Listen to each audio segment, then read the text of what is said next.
Stop by Sherwin-Williams and get 30% off select paints and stains June 13th through the 23rd. It's the perfect time to transform your space with color. Refresh your home inside and out with colors that make every space feel brand new. From cozy interiors to stunning exteriors, we've got the perfect shade for your next project. Shop the sale online or visit your neighborhood Sherwin-Williams store. Click the banner to learn more. Retail sales only. Some exclusions apply. See store for details.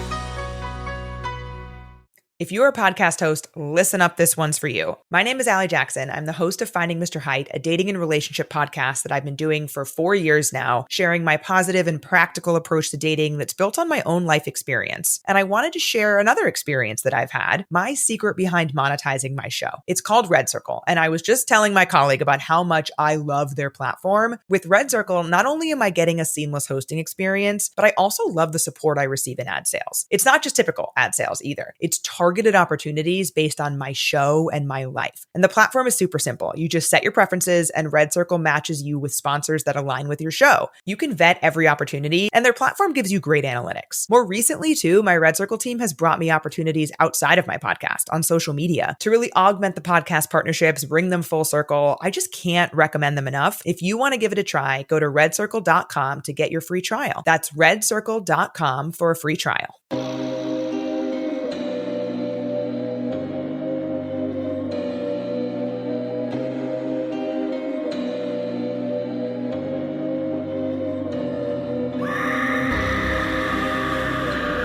Hello, kitties.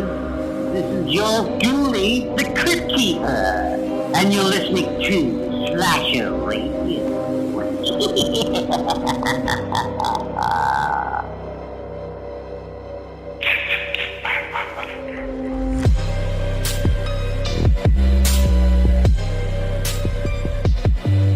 Welcome to Slasher Radio. Your host, Mikey Bonez, Rob, Humphrey, and Cat Voleur. What is happening, my friend?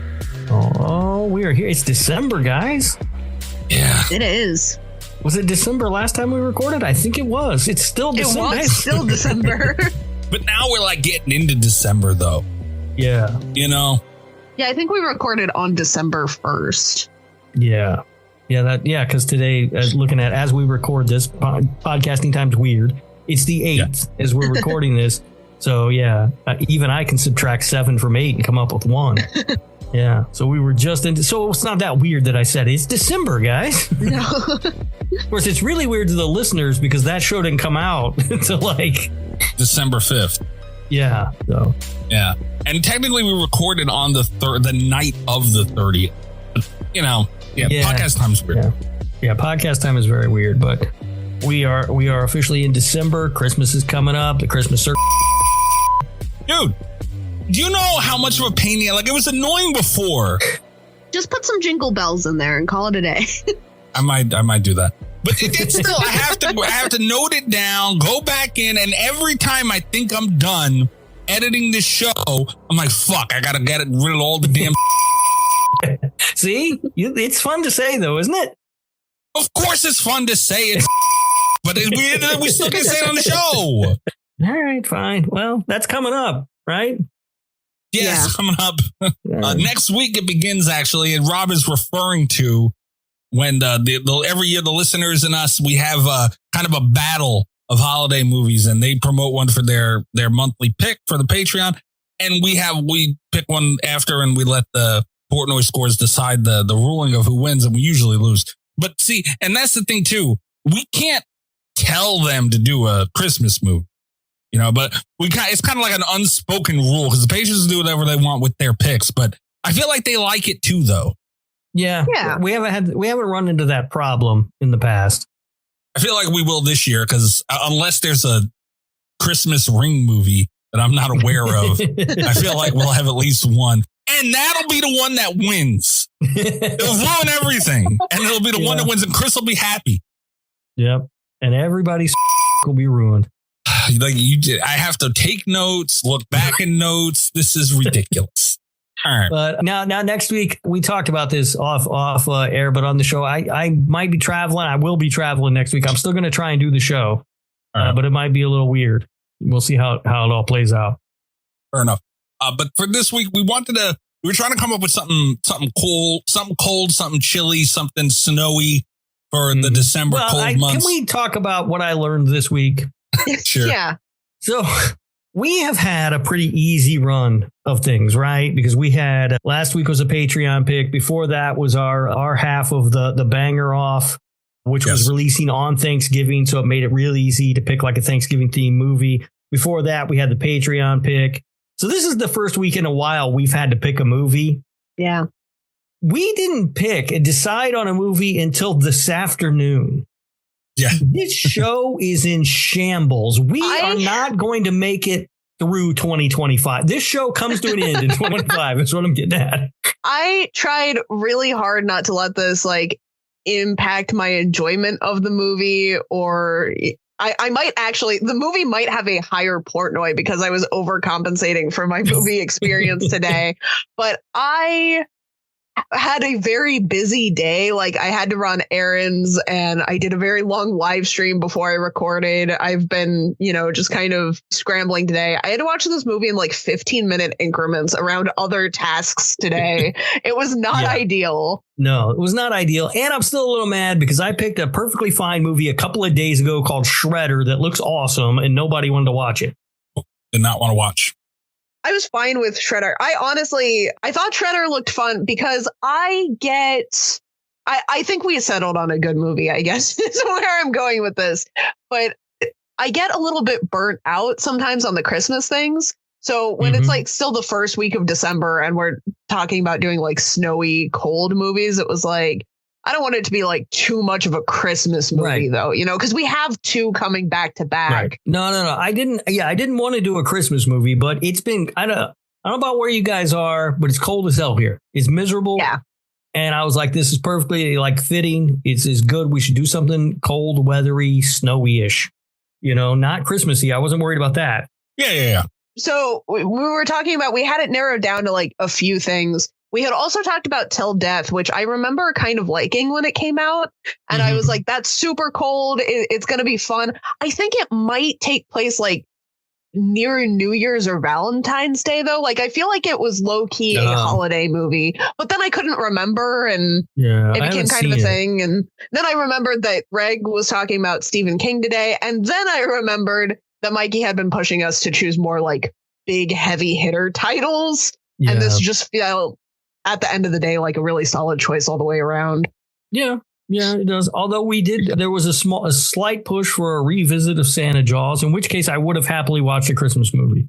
Yeah, that was the exception. I got a Santa Jaws mug and I want to see if it improves the viewing experience. It could boost my score for Santa Jaws, which I know everyone has been waiting for. Yeah, that was very short-lived. Mikey dropped out of the conversation at that point. Like he just didn't say anything. Just stopped talking to us. I seen that because I made a joke as how the conversation went. Because like Rob said, we were having a hard time coming to a conclusion on a movie. And I was kind of trying to poke to get it done. We were going, it was meeting. This was like the longest we haven't had a movie probably. And I forget what I said. Oh, I said we were going to do a Joyride revisit just as a joke and a threat at the same time. And then Rob spun that around on me real quick. It was like Santa Jaws revisit.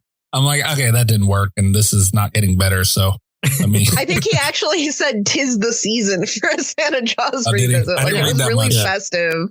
I also offered a revisit of I Still Know What You Did Last Summer. I mean, if revisits are open, we got a lot of movies we could watch.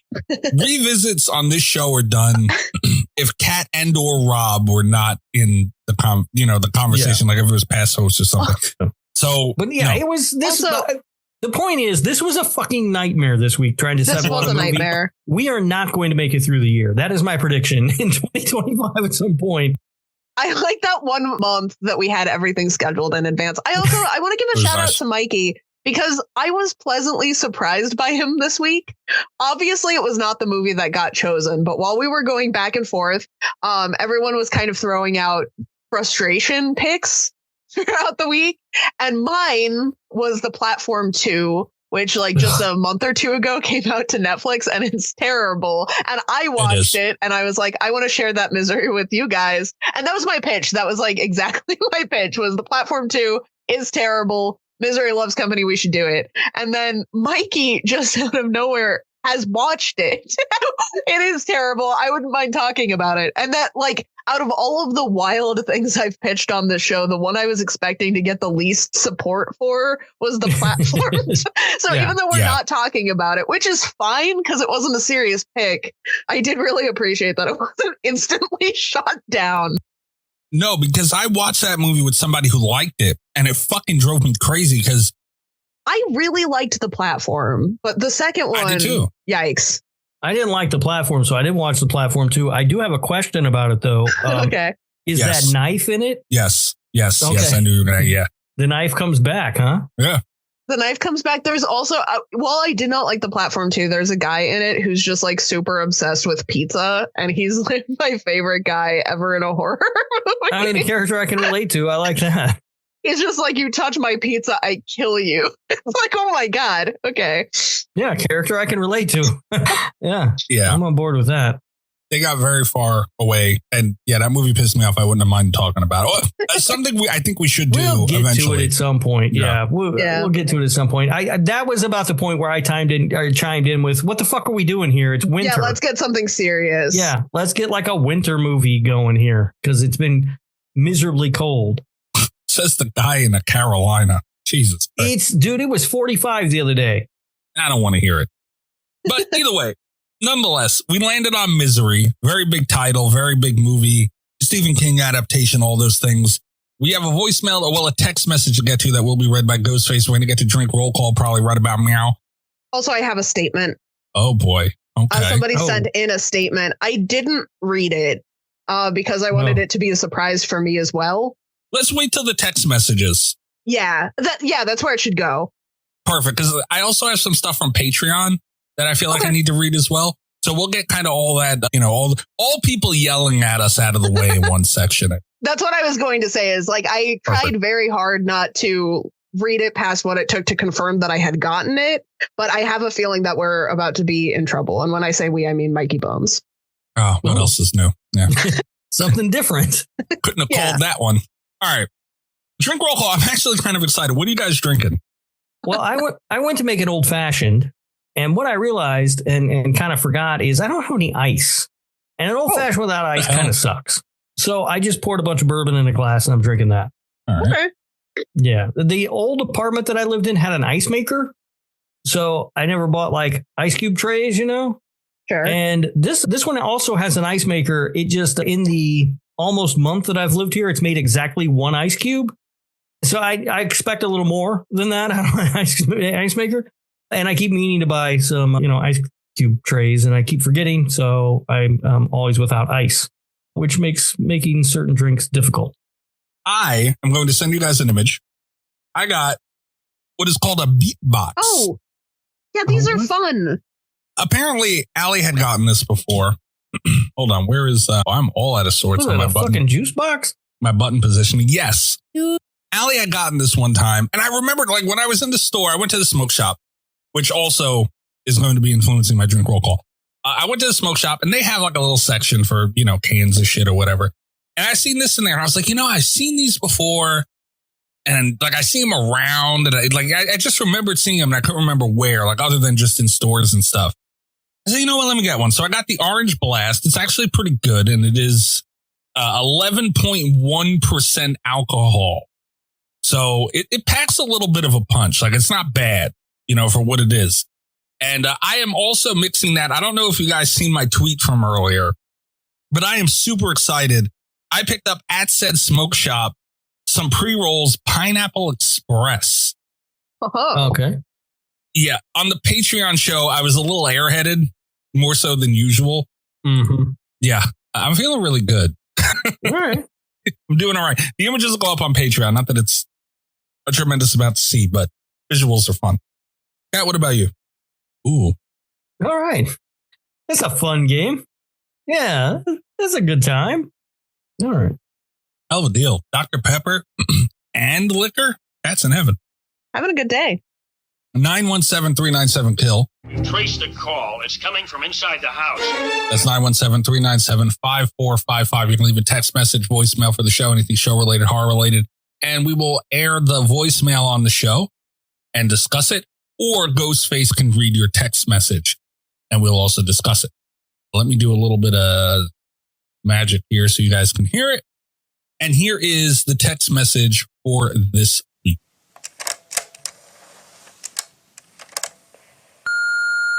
Howdy, listeners. Ghostface here with another text message from the mailbag. Hello, Slasher Radio crew and Mikey. It's me, Will, a.k.a. The Thrill, a.k.a. Dr. Dukmas. And today, I'm bringing back an old game from Slasher Radio past. This game is the Ahab Protection Program. My balls is hot. If you don't remember how to play, you are being hunted by one horror character, and you have to choose from 3 different Ahab or Ahab-adjacent characters to protect you and explain why you chose them. The killer that is coming for you is Leslie Vernon. My balls is hot. And the 3 Ahabs you must choose from are Part 5, Tommy Jarvis, Rob Zombie's Halloween 2, Dr. Loomis, and Quentin Smith. Side note, I know Quentin isn't an Ahab in the remake, but his Dead by Daylight lore turns him into one. My balls is hot. Good luck and have fun. Much love, Will. P.S. My balls is hot. Okay. We'll need to get to a doctor about his balls, I think. Will's a There's sneaky got to be like an ointment or cream or something for that, right? Will's a sneaky motherfucker. In the Slasher Radio Discord, which is pretty active, I don't know. It's fun to say my balls was hot. And if anybody remembers that from the UFC fight, I forget the guy's name. I can't believe it. I don't remember his name either. Right, but he was famous for saying, my balls was hot. Balls was hot. It was great. And also, bravo to Manscaped for capitalizing on that, because they had dude do Manscaped ads a while after that. And his thing was, my balls was hot, but now they're cool. Genius. Yeah. Absolutely genius. But yeah, I'll frequently say, my balls was hot randomly in Discord just because it's fun to say. And I was joking with Will. He was like, what if I did a YouTube video where I just randomly said my balls was hot?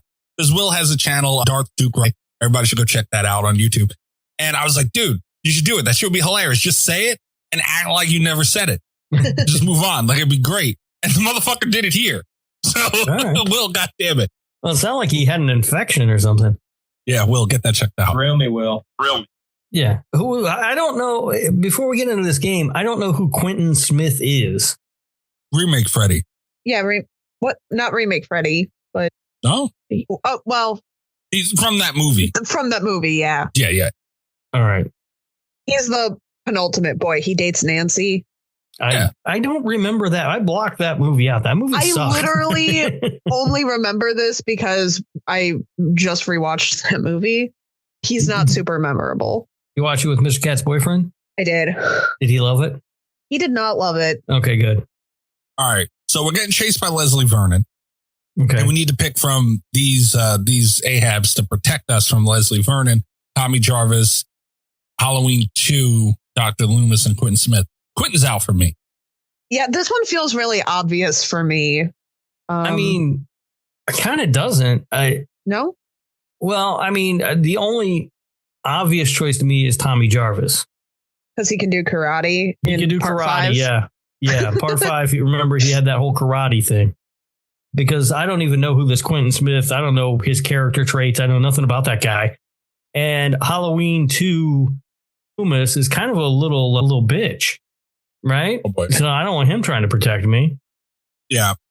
Will's going to be very angry at all of us, especially me and Rob, because Will, he called himself Dr. Dukmas, which is absolutely hilarious, but he loves Dr. Loomis. Last time, Will, you presented this game with us, Ahab Protection Program. I was a little hard on Dr. Loomis. And I think rightfully so. Like, all he's going to do is yell at you and miss a bunch of gunshots. Like, that's it. Like, I'm not going to have him back me up on this. So for me, and Quentin, I'll say, because I'm pretty sure Will likes the Friday remake. So he's going to be mad at us about that too. I think Quentin, just absolutely no way. But I will say this, Quentin will try like a motherfucker. Like, that whole movie was that kid trying to protect everybody and failing time and time, but he tried real hard. I'm going to throw this out here because Quentin is an easy elimination for me, but to his credit, like, I think that the one saving grace of the Nightmare on Elm Street remake is that Quentin was a better, like, help to Nancy than Glenn was like in the original. Glenn, she's like, don't go to sleep. And he's like, okay, and takes a nap. And Quentin is like, I'm breaking out the adrenaline shots. I've got Hypnosil. I've got, like whatever the fuck you need. And then he gets stabbed. And then he's still willing to like tackle Freddy at the end. Quentin is the MVP of that particular movie. So credit to him. But, I'm not taking him, though. No. He's not my choice. Right. Yeah. But it's closer than I maybe am making it sound. Yeah, Nancy literally says to Glenn, the only thing in the world you cannot do is fall asleep. Like, that's the only job you have. Don't fall asleep. And he immediately goes to sleep. And I mean, look, I can sleep anytime. I kind of don't blame him for that. But at the same time, he's not a very good helper. No, I would not want him protecting me. You can even sleep through important interviews. Can't you, Rob? I don't know what you're talking about. And to be fair, Quentin, even though the movie was terrible, but Quentin was going up against Freddy Krueger. So I feel like he would probably do better against Leslie Vernon. Remake Freddy. But it's still Freddy Krueger, a dream demon nonetheless. Like, I feel like Leslie Vernon's a much easier time, right?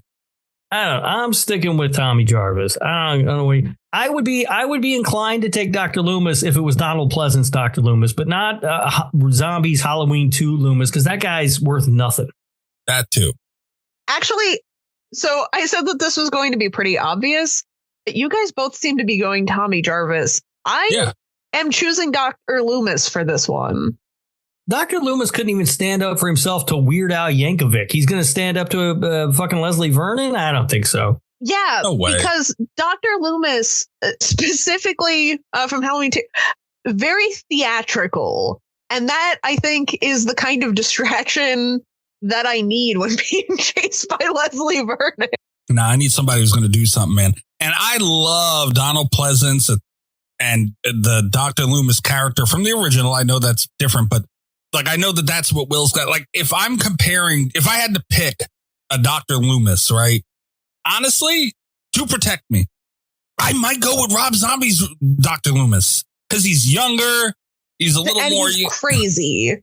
No. It's Halloween 5, Dr. Loomis. That man is insane. Yeah, I will say this is not the Dr. Loomis that I would choose to protect me because 5, right? But then, What does he do in 5, though?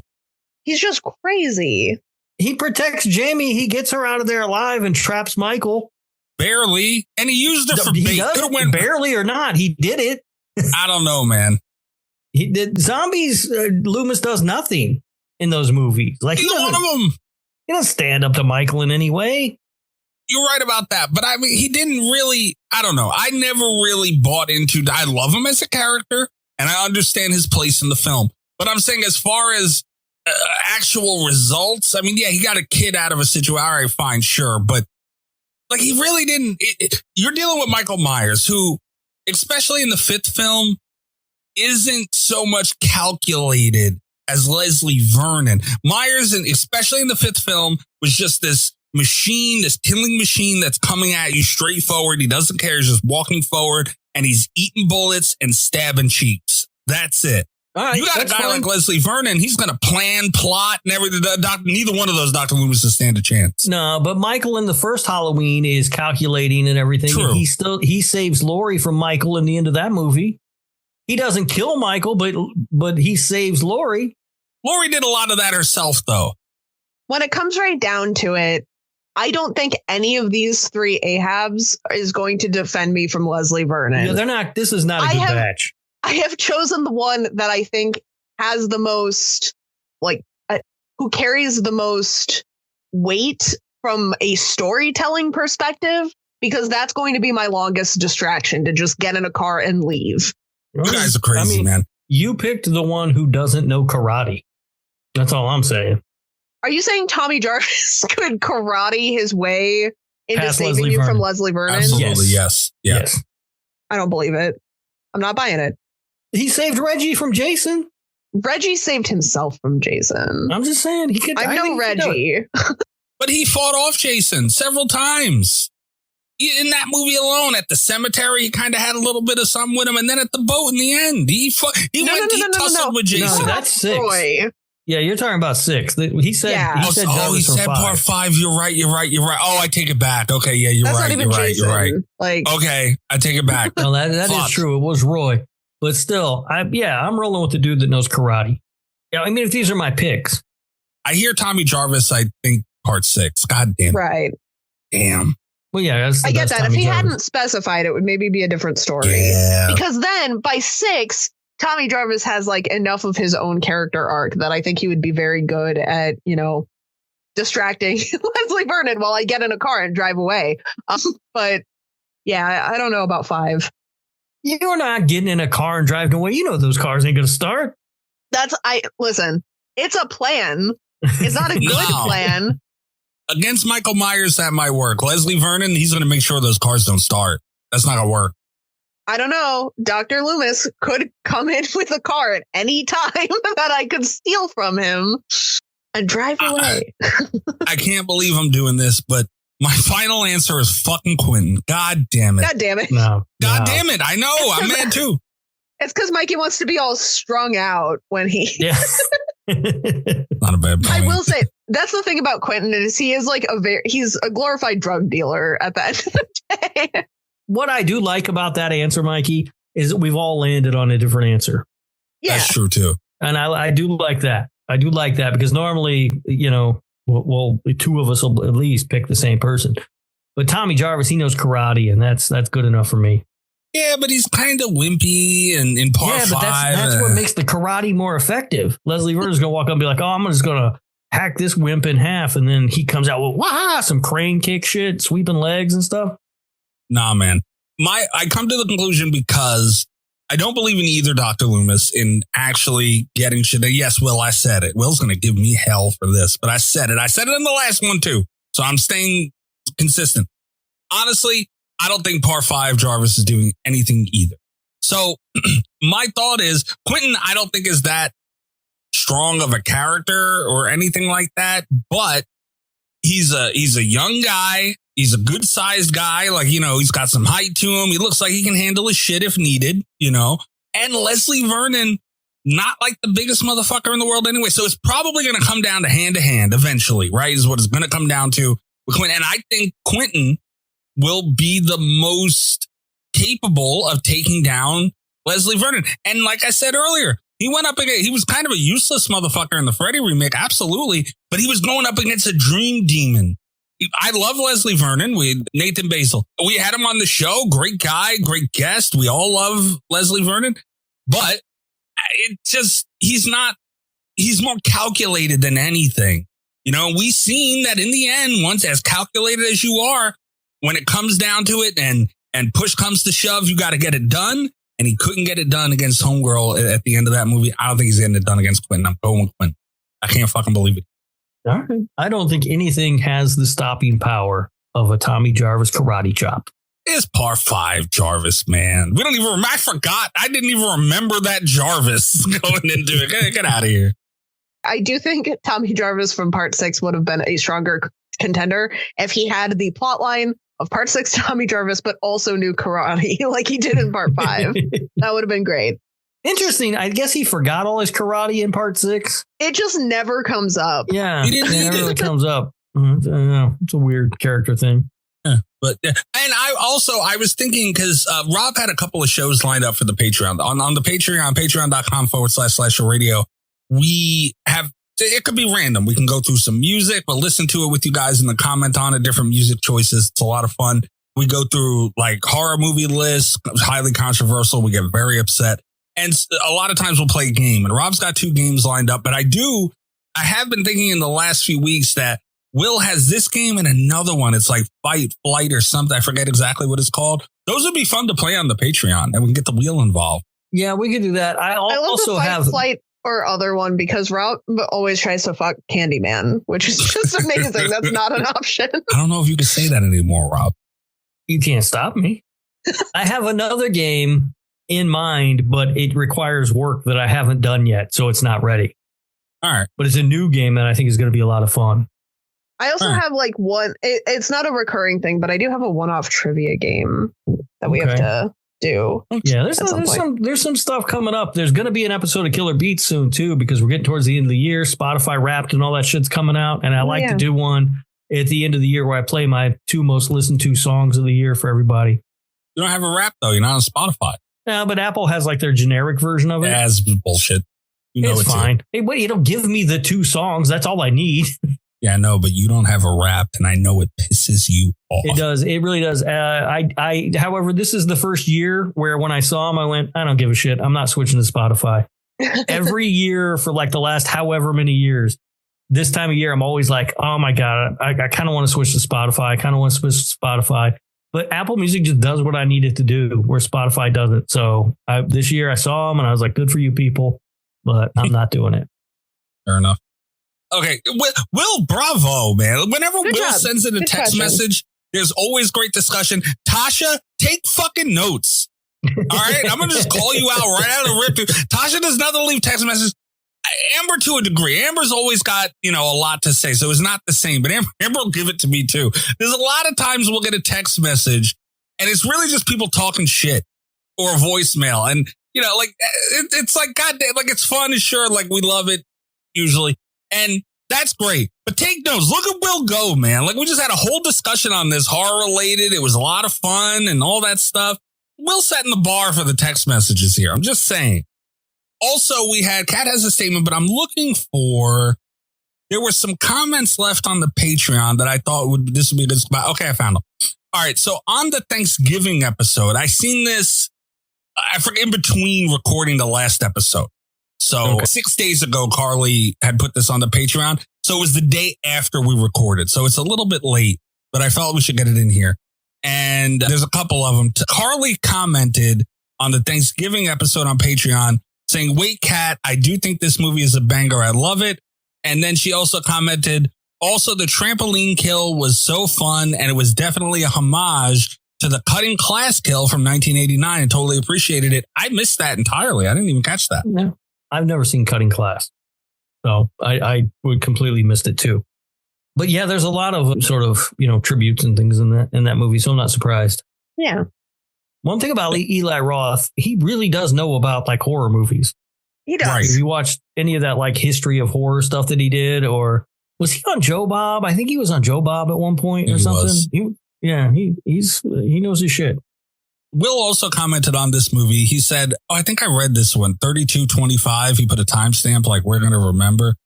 He fully agrees with Cat's sentiment to add it on. Yeah, I think I read this one. Okay. Still I read that. Talking about.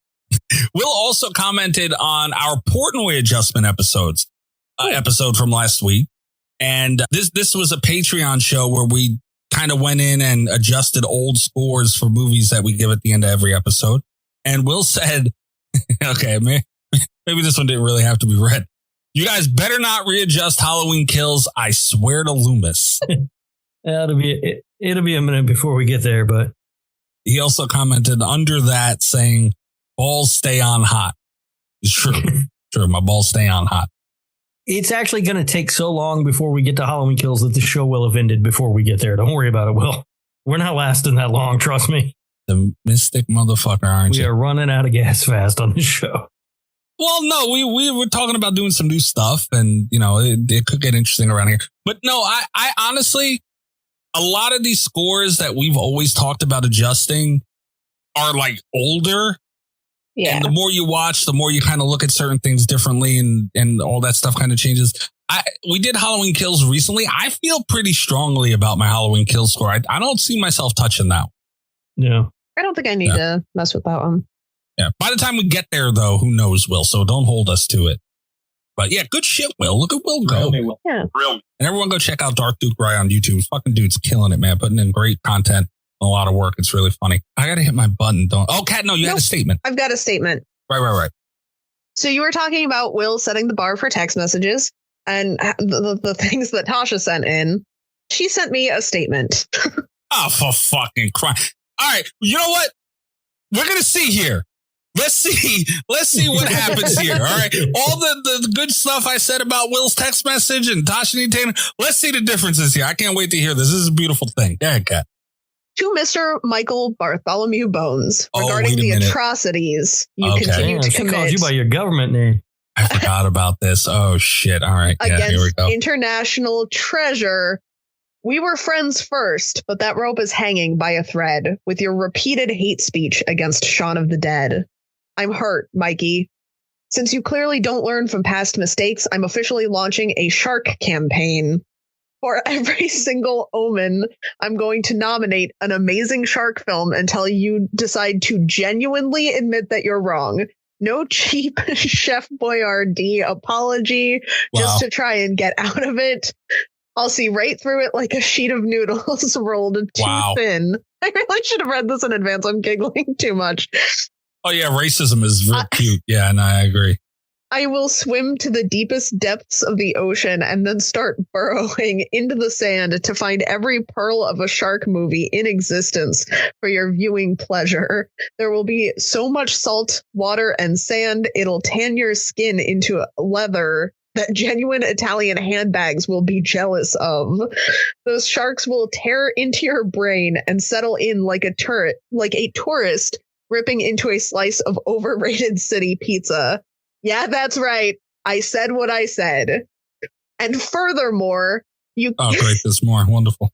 You owe your uncle an apology because his chain of Salvatore's pizza joint upstate is phenomenal, and he deserves better recognition from you regarding his hard work. That is his legacy and your heritage, so have some respect. Wait, your uncle owns a pizza chain? No. And if my uncle did, I wish I had an uncle who owned a pizza chain. I could fucking pizza and shit all the time. No, not to cut it off, but that needs to be spoken on. If I did have a family member that owned pizza, I'll be damned if it's going to be in upstate New York. We disown them quick. You're going to have pizza up there. I will sacrifice my quest to get back to the bottom of the power rankings for the sake of you learning your lesson, because I'm going to give you so much shit it'll make Rob happy. I hope you understand the gravity of the situation you've put yourself in and come to see the error of your ways. You freaking heathen. Love the potato thief. All right. See, we'll take notes. That's the kind of message we need. Yeah, that's Tasha meeting the bar here. Yeah. You freaking heathen. Yeah. That's so good. All right. Wait, so not only do you have Chris picking Ring movies forever, now you got Tasha with the shark movies. Mikey, come on, man. I hope that Mikey it's like a Pokemon situation. He's collecting grudges from all of our Patreon. I'm not doing nothing. I'm just sitting here talking every week. That's it. I'm a phenomenal co-host. I had to have as a co-host. I'm great, but don't listen to them. There's a lot to unpack, right? First of all, what'd she call this thing? Historical treasure? What'd she call? Tasha's talking about my comments last week. International treasure. Okay. Yeah. Tasha, let's just calm down a little bit. Bullshit. You're Okay. going the wrong way, Mikey. That's fine. Tasha's talking about my comments on Shaun of the Dead last week, comparing it, or not comparing the movies and as far as what movie was good. Go back and listen. Think that Shaun of the Dead is overrated. I stand by that. You know, like I truly do. I'm not saying it's bad. I'm not saying it's not good. I'm not saying it's not really good. I admit it's a very good movie. It's just not as good as people try and make it out to be. I've always felt that way. Always. This isn't new. It's the 40th best horror movie of all time, Mikey. No, it's not. Even so, okay, fine, fair. That's fine. But that's low on the lid. Like, that's not. People are making it like it's top 10. Cat Voleur. But it is top 10. Jesus. See, I forgot about this entirely. I'm not going to lie. I'm a little blindsided here, and I should not be. Tasha also attacked me on Discord about this as well. I woke up to all caps, just the whole paragraph, all caps. I said, oh, shit. I seen Tasha and capital letters, and I was like, oh, fuck. Tasha listened to the episode. And here we are. Yeah, no, Tasha, look, you put up shark movies anyway. You're the reason we had to watch Graveyard Shark. The chaos that thing created. All right? Let's not get started on that. But we had to go hunt down the damn movie, talking to producers and everything else, trying to get this damn movie. You put up shark movies anyway. What are you threatening me with? Let's be honest. I'm not afraid of your threats, Tasha. I'm not, because you put up shark movies anyway. So it doesn't really change them. Chris at least had something where I was threatened, because it's not like Chris is putting up fucking Ring movies all the goddamn time. No one puts up Ring movies. So like that was a change. Now he's doing it every month.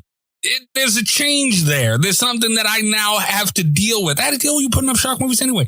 You, Greg, Chris, Allie, for crying out loud, putting up damn shark movies. That's fine. I got a tree movie hanging over my head for like 2 years from fucking Nesto. Okay? What are we going to do? I stand by it. I'm not going to change my thoughts on it. I don't think I'm wrong. It's a good movie. It's a very good movie. That's it. Top 40 is fair, Rob. I'm not even mad at you for that. Making me agree with Rob's list. What are we doing here? My list is pretty perfect, actually.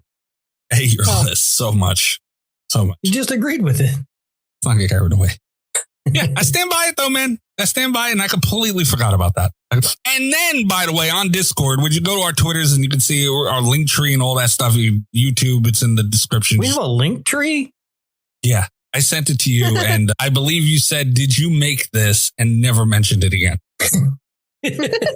Yeah. How long have we had that? A long time. Really? Nobody told me. Amazing. I have the Nick F. and Woo Cage cast in there too. Like, there's a bunch of shit nice. in there. Yeah. Imagine. But anyway, yeah, you can join the Discord. It's pretty lively in there, as you should be able to tell. And when she was giving me shit, Tasha, for this whole, what was the name of the movie? I need to chill out on Drink Roll Call is what I need to do. Shaun of the Dead. Yeah. When she was giving me shit about all that, she started Chris up. As I'm replying to Tasha, I see on the bottom, EyeRChris is typing. I'm like, oh, great. This is wonderful. This is what I needed today. And yeah, it was a mess. But no, Tasha, I stand by it, man. Doubling down again. Yeah. What can you do to make Will mad? Well, no, I'm good. I picked Quentin. I don't know. I said a lot about Doctor. I probably made Will mad. You talking a lot of shit about Dr. Loomis, though. Yeah, I did. So I guess the real thing is the Christmas movie's up next. Tasha, can you find a better Christmas shark movie than Santa Jaws? Won't be hard to do that. I'm guessing one doesn't exist, but do your best. We believe in you. Oh, yeah. Do your best or your worst, however way you want to look at this one, whatever side of the glass you're on. I completely forgot about that. I cannot believe that I entirely forgot about that. Kind of amazing. I still can't believe we have a link tree. Dude, how do you not know these things? Nobody tells me anything around here. Our Patreon's on there, our TikTok, our Discord, all of our Twitters, Cult FM stuff for one reason or another. Nick F. and Woo Cage Cast, Cat's website, everything's on there. I'll be damned. Yeah. You are a trip. All right. Now, after I've been harassed, I have to hit my button now on top of everything else. Huh? Son of a bitch. I'm losing my buttons too. Crazy genius! Get the fuck out of here! Go ahead, go back to turning tricks and old folk and you pain in the ass!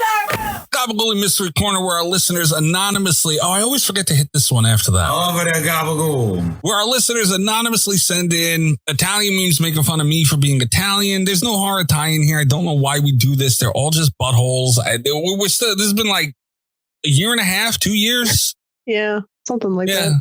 It's at least 2 years, because I've lived here for just over 2 years now, and this started before I moved. Son of a bitch. Still going strong. God forbid the Patreon gets checked out, but here we are. Slashies are coming up too. Every year we do an award show, all horror stuff, movies, books, video games, TV shows. Where the votes on that, huh? Where the votes on that shit? All right, I do my best to describe them on the show. All the images go up on Patreon. This one's just like a thing of speech. This one's just text. We had a video last week, which was not super listener friendly. So we found a really easy one to describe because it's a text meme. Oh, it was listener friendly to the patrons. The good listeners. Yeah. Friendly. Yeah, not the freeloaders though. All right. It reads, and this guy's name is Garfimbo. What a name. Yeah. Thinking of the time I ordered Olive Garden online and I put, please speak to me in an Italian accent in the special request category and completely forgot about it. Oh, God. And when I went to pick it up, the guy comes out. Oh, Jesus Christ. Why do I have to read this? I think we all know why. You want Rob to read it? Because I'm not reading it in Italian. It's not going to happen. This is not going to, no, it's not going to happen. I'm not going to do it. It goes, I got your order. I don't know what that is. Babadada? Oh, yeah, I don't know. And when I told him he didn't actually have to do it, he was like, no, I was looking forward to it. God damn it. I was the only one brave enough to do it. All right. That is full service right there. Yeah. You better tip the shit out of that motherfucker. Really transporting your guest to Italy. You know what I mean? Yeah, I don't like this. I don't appreciate it. If I worked at a place and seen this request, I'd cancel the order. There ain't no way you're going to sit there and do this shit to me. Absolutely not. So no, I wouldn't do it. And whoever did this is an asshole. And I think it's wrong. This thing has 8,147 notes. I don't know what this is on. I guess it's comments. I don't know. I don't know what that is. I believe this is a Tumblr screenshot. Oh, Jesus Christ. How long ago did you do this? This is when Olive Garden first started. They had online orders back then on Tumblr? Jesus Christ. What does boppity boopity mean, Michael? It's something that people make fun of Italians for. Like, it's just something that they say that we don't say. I find that hard to believe. People wouldn't do that. Oh, yeah, imagine. Did you see the photo I sent of the Italian guy wearing the screaming Sicilian mustache? No, I didn't. Oh, you need to check your messages. There's an important one waiting. Where? I'd send it to one of the groups we're in. Yeah, like, why did you send me this? Wait, hold on. You sent this yesterday. We didn't even record yesterday. You just did this to be an asshole? God damn it. You said don't send them on the show. I can't win with you. All right, that's fair. Fair point. I'd rather you not do it at all is the win. That's the win. That's how I win. But obviously that don't fucking matter. And again, you guys do not get to know the super Italian thing that I've been doing. You just don't get to know. No, that was weak, man. That was stupid. I didn't like that. I mean, it is kind of like, I'll admit, it's kind of funny. Like, if you forgot you did that and some dude just came to your car with some food and did that shit to you, like, yeah, it would be kind of funny. But still, that's not even close to meeting the requirements for me to tell you guys this stuff. And once you guys know what it is that I've been doing, you then get to enjoy the wealth of the thing that I've been doing. Because, like, you know, you're going to we'll be able to watch them and listen and all that stuff. You guys don't get to know, man. Oh, intriguing. There's an auditory component. Yep. It doesn't have anything to do with that talk to me hand, does it? Why you got to be a dick? Like, why? I don't want to watch or hear that. You don't think I've gone through enough on this show? You don't think, like, we're not even, we're like halfway through maybe. And I'm already dealing with what I got to deal with in this episode. God damn it. So we're having fun. I'm glad someone is. All right. We're going to take a really quick break and we will be right back with our discussion on Misery.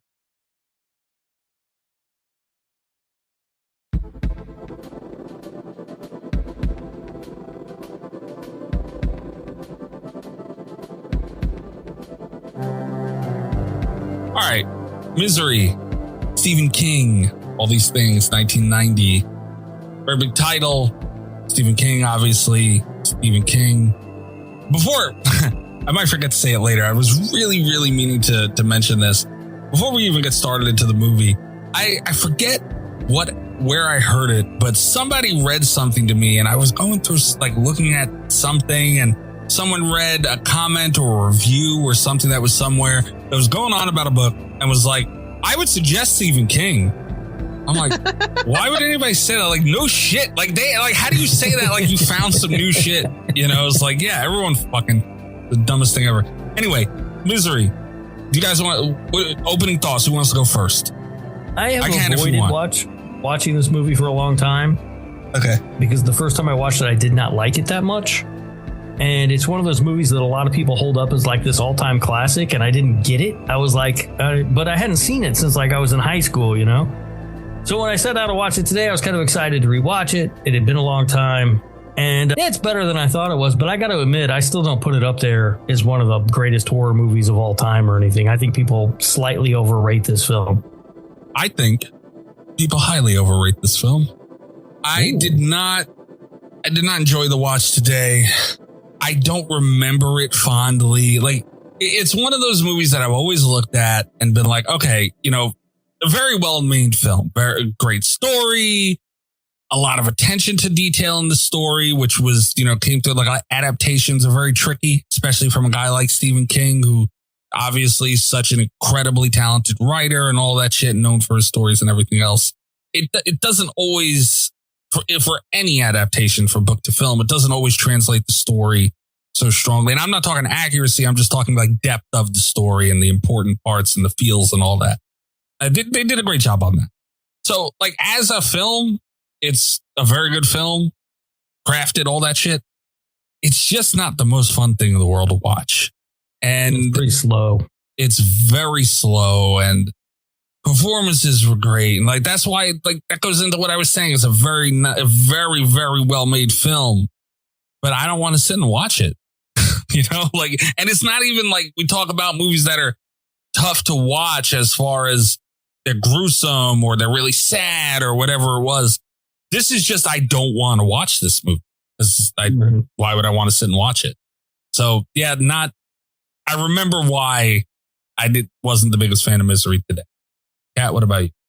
I really like Misery. This is based off of one of my, I will say, I agree. I think it can sometimes be overrated. There are people that do talk about this like it's like one of the greatest movies ever made. There are a lot of people whose favorite Stephen King adaptation is Misery. Ridiculous. I don't fall into either one of those camps, but I like it a lot. I think it's really solid. I think it was incredibly far ahead of its time. This is something I talk a lot because this is a sort of subgenre that I really like, the obsession with media horror, I guess. You know, and this is like the original one of those in terms of movies. I like it a lot. I think it's really good. I think if there's a reason why I don't sit down and watch this one a lot, it's because we've gotten more extreme versions of Misery since it came out. And that's kind of the way that my tastes lean. But I think it's really solid. I love the performances. I really like the setting of this one. Like the isolation aspect, I think is really good. The story really resonates. People have only gotten weirder and weirder about like fandom culture. And I think this is really just, I think it's good. I think it's solid. You think it's good now till it happens to you. I do worry about this. Yeah. Some dude out there right now really loves Revenge Arc and you're in trouble. But Revenge Arc, and actually, I do think Misery is it's got kind of a personal place in my heart because when I was like querying for Revenge Arc, you have to do like comp titles, you know? And I was like, a lot of people aren't going to want to hear about Perfect Blue or like House of Leaves, you know? So Misery was actually one of my comp titles because Revenge Arc is also about, you know, toxic fans at the end of the day. So yeah, I mean, so it sounds like Mikey's a lot lower on this movie than I am. Like, I don't think it's a bad movie, but it's not as great as a lot of people prop it up to be, in my opinion. I think it has pacing issues. It's also obviously set in that one location, and we spend the vast majority of the time in that one room. Yeah. And they don't do a whole lot to make it interesting to look at. And I don't know whether that was by design or just they didn't know how to make it interesting or different to look at. But it gets real boring to just look at the exact same set all the time. Rob Reiner made it. He knows how to make a movie. So I'm guessing that was probably intentional. But whether it was or not, it does not help with the slow pace of this movie and sitting in that bedroom all the time. I do think it was probably intentional, but I see your point. I didn't think it was boring. The performances for me carried it through. Yeah. I was just kind of tense enough that. Yeah. Kathy Bates and James Caan are both fantastic in the movie. Great. That there's no doubt about that. But I found myself, my mind wandering a little bit at times. I'm like, all right, this is moving at a pretty slow pace here. And they try to break it up some with, cutting to the sheriff and showing us what he's up to or whatever.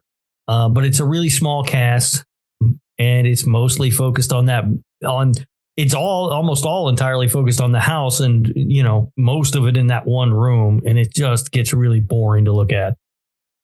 Dude, it's so fucking and like it's an older film too, which isn't necessarily a bad thing. Like, I've gotten shit before for, oh, you only like old slashers and whatever. It's like, that's not true, but they are a lot of fun. And I don't mind the older filming aesthetic at all if what I'm given to watch on it is something I enjoy. This isn't something that I enjoy watching. I can sit and appreciate. Those are two very different things. And that's why I don't want to give shit for this one. And it's also very weird that the movies that I get shit for are like, you know, shark movies and everything else. But Misery, nobody blinks an eye. Weird. I don't want to get shit for it, though, on any level. Because I think, doesn't Greg like, who likes Misery? Doesn't somebody like Misery? It's not Greg. Greg says, well, he might like it, but he says it's not a horror movie. He's going to be mad we're covering it. Okay, well, Greg's always fucking mad. What else is new? Oh, but I got. All right. It just didn't quite. Sitting there and appreciating something is very different than enjoying something. And this is something I could definitely sit there and like, I could see this played in like a classroom as a good example to give, you know, like how to make movies, stories and all this stuff. And good Lord, what kind of movies they show at your school? Dude, they show some crazy fucking movies, dude. I forget what movie I heard was shown at a high school. And I was like, damn, I don't remember. Yeah. But anyway, like I could see this being at a college and, you know, you watch a movie and you learn from it. And you could definitely sit there and there's engaging conversation to have about things that were done to make in this film to make it as technically sound as it is. But goddamn, dude, I really, really, really did not like watching this movie. I was very bored. Yeah, I mean, it moves slow. Once it picks up, it does kind of pick up. I mean, towards the end. How long does it take? It's the end of the movie. It takes a long time. Yeah, the last, 2015, 20? But, you know, I didn't hate it, but it's also was very difficult to take notes. And I feel like there's not a whole lot to talk about because not a whole lot happens when we kind of sit in one bedroom the entire time. Yeah. It was so hard to take notes on this. So I have very little notes. I took a lot of really stupid notes. Every note you take is stupid. No, like my first note is imagine rewarding yourself with an unfiltered Lucky Strike. That's stupid. That's so fucking gross. That's a stupid note. I agree. I have kind of one big like praise for the movie. And it's that I don't want to, it's no longer the epitome of this because we've had even Stephen King adaptations since Misery came out that I think have kind of built up on what Misery did. But Misery, the book, I think was very, very hard to adapt because it was a psychological horror book. Like a lot of the fear reading Misery is what Paul thinks is going on. There's a lot of speculation and it goes a lot into like his subconscious and what he thinks is going on in Annie's subconscious. And it's like when you read the book, you know, it's like super tense. And then you're like, how could you put that on a screen? It's just Paul laying there thinking about shit, you know? Yeah. And there's a scene where he's like in the basement and they're like, something touches him and he's like, oh no, it's spiders. But then like, you don't get to find out if it's spiders or not. And I remember being like really spooked by that when I was a kid reading Misery like you do. And like, I think just from when she was a kid, Mikey, all those years ago. But I remember reading it and being like, there's no way you could ever even put any of this on the screen. You know, I think it was an uphill battle just to adapt something like this. And overall, I think they did a really good job. They made changes that maybe not more visually appealing because like Rob says, it does kind of take place all in the one room. And we've cut out all of the parts that take place in Paul's mind, you know, because we kind of have to. But I think that they did a really good job just kind of like adapting the internalized fears that Paul has into things that Annie hints at, like while they're conversing. And I think that was done very smoothly. I think probably it was the best example of that when it came out. Now, obviously, and I think the obvious comparison to draw here is probably Gerald's Game, which is also a Stephen King movie that takes place mostly in the mind of a single character trapped in one room on a bed, you know, and they do get a lot more into some of the thoughts and flashbacks and stuff that Jesse has as opposed to Paul. But I do think that Misery sets the groundwork because it must have been difficult to adapt, you know? I was going to say that. And Gerald's Game was immediately the first thing that came to mind because it feels like Gerald's Game just seemed like a book. Like it took forever to get an adaptation of that, right? Because it seems like an unfilmable book. Yeah. How do you do that? Right. Mike Flanagan found a way to do it, and it works really well. This movie has very much the same problem. I don't think they were as successful. I don't think they were as successful, but I almost think that Flanagan had to have looked at this as like some kind of a blueprint, right? Yeah. I would imagine so. But yeah, I just don't think they pulled it off nearly as well. And it's a shame. Because I don't love this movie, but I don't hate it. And I don't want to spend a lot of time shitting on it because there's a lot that I like. I love Rob Reiner. I think he's a great director. He's made some movies he made. This is Spinal Tap. I love that. When Harry Met Sally is the best romantic comedy ever made. I love that movie. I think it's hilarious. A Few Good Men is a great, like he's a great filmmaker. But I feel like this just doesn't work from a technical standpoint. Like it's just if you spend that much time in a single room, you've got to do things to make it more interesting. Yes. And even if they made that choice to make it boring, like that was a conscious decision that they made, I really, really strongly disagree with it because it just makes the film boring to look at. So I don't even have that. A lot of times movies can overcome a lot of stuff just by being interesting to look at. And this one's just not. It's not only is it the single bedroom, it's the most boring bedroom in the world. Yeah. Honestly, that's some old furniture and just old house. It's like an old person bedroom. Like it's just old. But that was normal back in the day, man. Like that's the thing. Watching that now, old home decor, I don't care what it was, is boring as shit. Boring as shit. And it's hard to sit and watch, especially if that's pretty much all you're looking at. It's hard. And I think a movie that I also agree is overrated. Not as much as you guys do, especially you, Rob, and one Darth Gregor, is The Shining.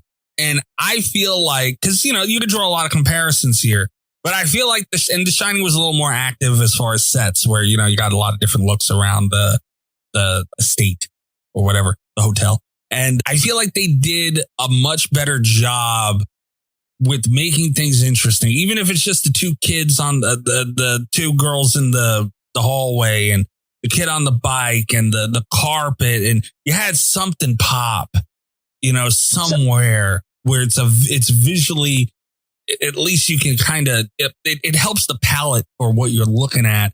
And I feel like The Shining, as much as we talk about how overrated it is here, some more than others, I feel like it did a better job at that. I'll give it that. I want to touch base on that real quick because I also, and I want to disclaimer it real quick by saying that The Shining is a gorgeous movie. It's very pretty to look at. Yeah, it's absolutely. Very iconic. I think one of the reasons why it is so overrated is because people can remember things like the twins and the carpet and the hedge maze. And, like it has all of these very extravagant settings where you do kind of, your mind goes there. I think that's why people hype it up. And Kubrick, obviously a very good technical filmmaker. It's just a gorgeous movie to look at. Here's my hot take for this. And I'll admit that I'm biased. I like Misery as a book and a movie better than I like The Shining. But I actually really like what they did. We keep calling it boring.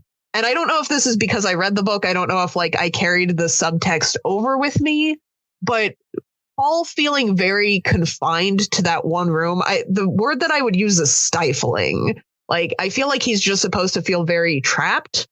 And the whole storm thing, the isolation horror, it's something that happens obviously in both.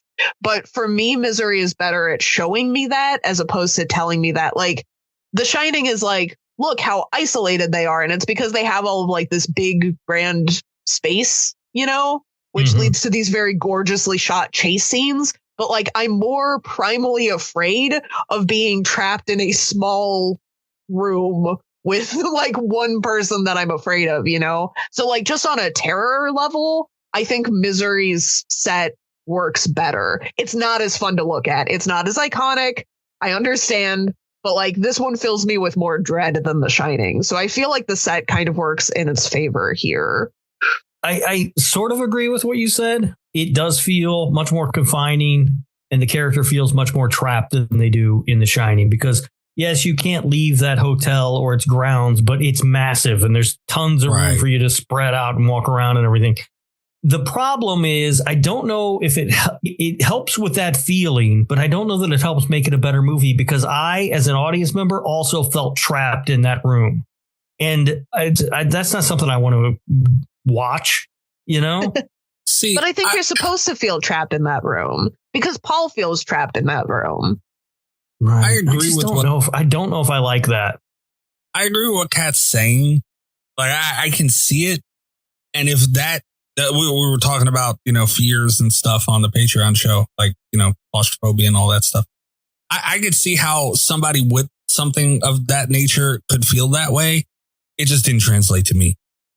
So as much as I understand it, to me, it just looked like an old ass room, and I feel like it's hard to compare something with only a few rooms and one predominant room that you spend the whole movie in to something like The Shining that has some like the maze and everything else. But even things like, if you took out the maze and you took out the hallway, even the carpet, you take that, it still had the purple and green, it had other stuff, you could take stuff out and it'll still be so far ahead visually. But I want the bar scene of the Shining, not to keep comparing the two, but even now, like, that was an old timey bar. Like, it was a very old setting and everything else, but lighting and everything else made it so. I just feel, again, that's probably not even what they were trying to do here. But I'm just saying, like, things like that would make it at least, like, at the same time, as much as you're trying to achieve a feel, and I get that's priority one, you also have to keep a viewer in mind, and that's just how I viewed this one.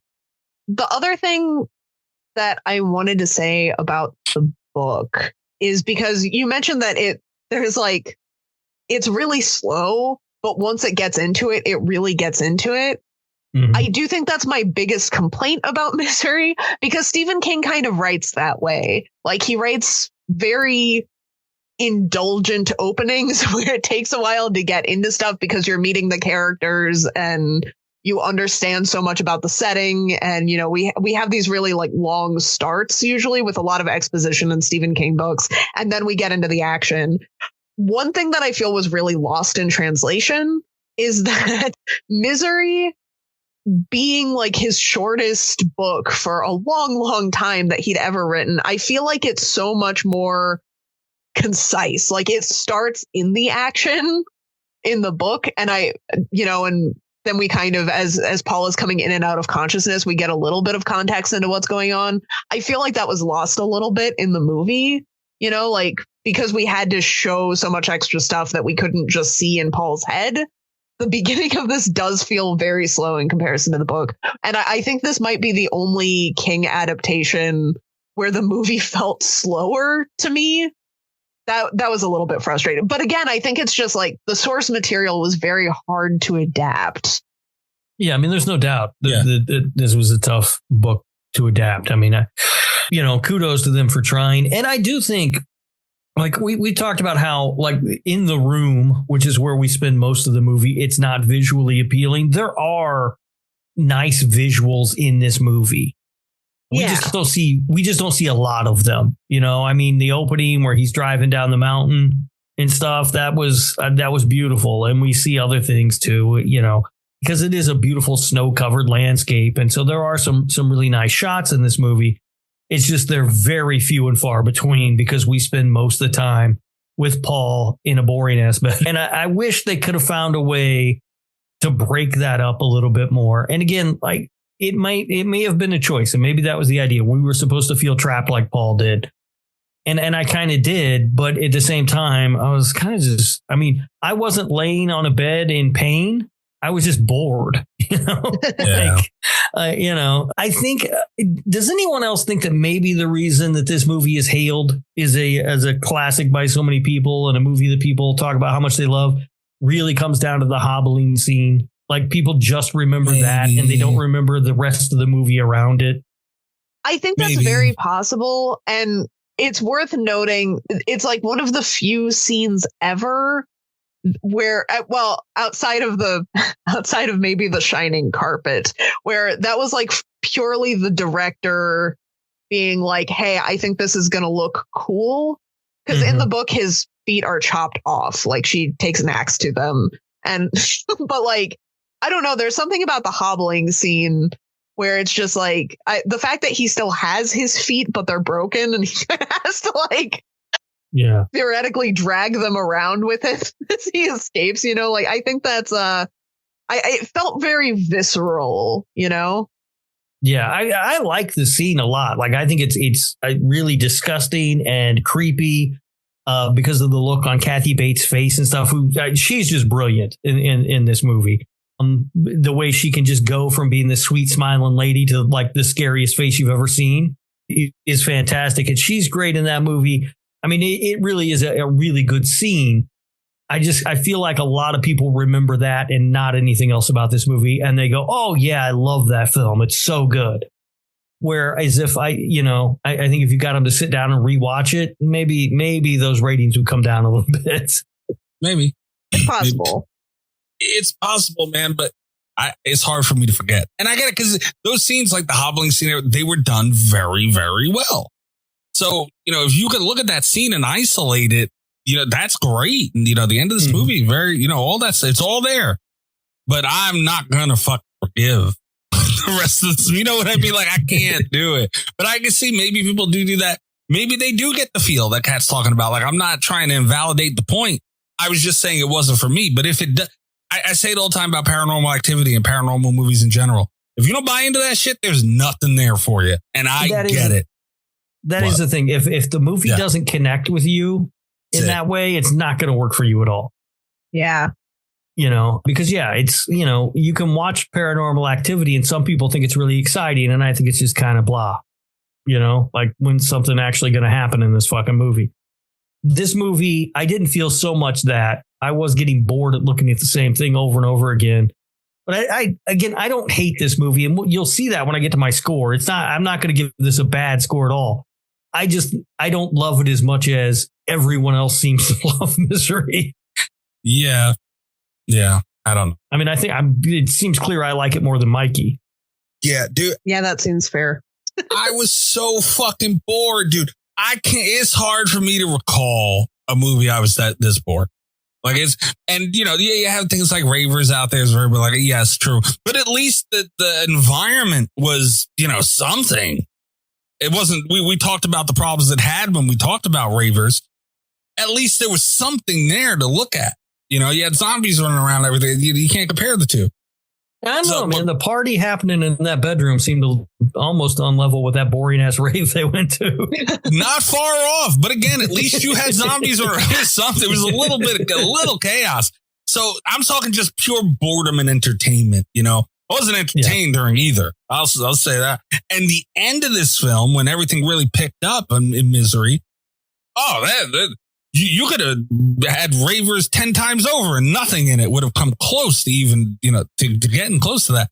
So, yeah, but as a film as it's whole, dude, I was so fucking bored. So bored. Yeah. Yeah, it's an extremely slow movie. And I don't mind a slow burn normally. But again, it comes back to that fucking bedroom and just how I'm stuck in there the entire time. I liked a lot of the stuff outside of that. My favorite character in this whole movie was the sheriff. I thought he was great. I loved that guy. I wish we'd spend a little more time with him, honestly. I don't know if he's a great character or if I was just happy to be out of that bedroom most of the time when he was on screen, I guess. But I really liked him. I thought he was a fun character. Him and his wife / deputy. I thought they were a good time. And there aren't really many other characters in this movie, honestly. Mm-hmm. Who else is the agent? And, we saw her in like a scene. So it's a surprisingly small cast. Yeah, no. I honestly don't have any more notes. I just have performances noted. Like, obviously, the performances were great. There's no complaints there. But yeah, the performances, they're both incredible. I mean, Kathy Bates won an Oscar for this movie. Rightfully so. Yeah, I don't know if James Caan was nominated or not, but he should have at least been nominated. Yeah, because he was really good too. Yeah, you can't. I mean, that's one thing you can't take away from the movie. I just wish it had had a little, it was just missing something, Missing a lot. And I don't know exactly what it was, but I feel like it was just, there was just something that kept it from pushing over that edge for me. Story wise though, like, and again, I didn't read the book. That's way more up Cat's alley, obviously, but the story given, we're talking about the movie. So the story in the movie, which was derived from the book, dude, like there's nothing, like you can't, all that stuff, chef's kiss, man. Like it was great. It's just what it was paired with wasn't, visually wasn't the most entertaining to sit and watch. But dude, it's going to be a weird Portnoy for me. I'm still not settled in, honestly. Real quick, can we talk about the penguin? Yeah. Sure. Yeah. This irritated me a little bit Okay. because we see him as he's escaped the room for, I think it's the first time he gets out of the room. I don't remember. But he bumps the table and the penguin goes to fall and he catches it and he puts it back on there and he puts it the wrong way. And it's clearly you see that he has put it the wrong way. Sure. So the entire movie, I'm waiting for her to look over and notice that the penguin's facing the wrong way. And we get cheated out of that moment. She just mentions it later. Did nobody else felt cheated by that? Like I was like, why did we never see her see the penguin? Like that would have, in this movie that's moving so slow, that would have been a good moment. That's fair. That's fine. It didn't bother me while I was watching, but I can understand, It didn't bother me while I was watching until she just said, I noticed my penguin was facing the wrong direction. Whatever the fuck she says. And I was like, oh, God damn it. We didn't get to see her notice that. Like at any point, like when they were having their dinner together or whatever, I think that may have been the only time she let him out of the room. I don't remember, but I feel like at some point she should have been out of the room with him and we should have seen her look over and just look at that penguin and notice it. I think it would have been a great moment for this kind of movie. In a normal movie, be like, what the fuck difference does it make? But in this movie, it doesn't have a lot of those kind of great moments. I think that would have been a great one. Yeah, I can see that. I'm mad about it. All right. Are we ready to get into reviews and trivia and all that stuff? Facts? Yeah. Do you want to hear my other stupid notes? Oh, yeah, absolutely. Sure. The second one was that Mustang is beautiful, but a terrible choice on that snow-covered mountainside. Yes, agreed. So, fun fact, that was my dad's car when he was living in Colorado. Oh, really? Yeah. Wow. That one hit a little bit close to home because I've seen Mustang like out in the snow.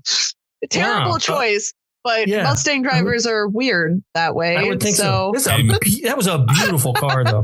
I am a Mustang owner. And we are weird, but goddamn, do we love fucking Mustangs, dude. It's so much to love about them. And I feel like it's rightfully so. But Cat is right. We are a little weird. And if I owned that car and I had to go there, I would drive that car there and not think about it. We deal with it, dude. We're tough. When she made him burn his manuscript, I thought that's Mikey with Cat and her next shark movie novelization. I would never do that. I'd be mad about it, but I would never do that. And then the last note that I took was, have you ever actually listened to a Liberace record? I have not. No, me either. I have no idea. He's like he plays the piano or something, right? Yeah. Nice thing. He's dead now. He doesn't do anything now. But when he did, he was like a piano guy or something. Those are the notes that I took. So as you can tell, I was really struggling for something for this movie. So hard.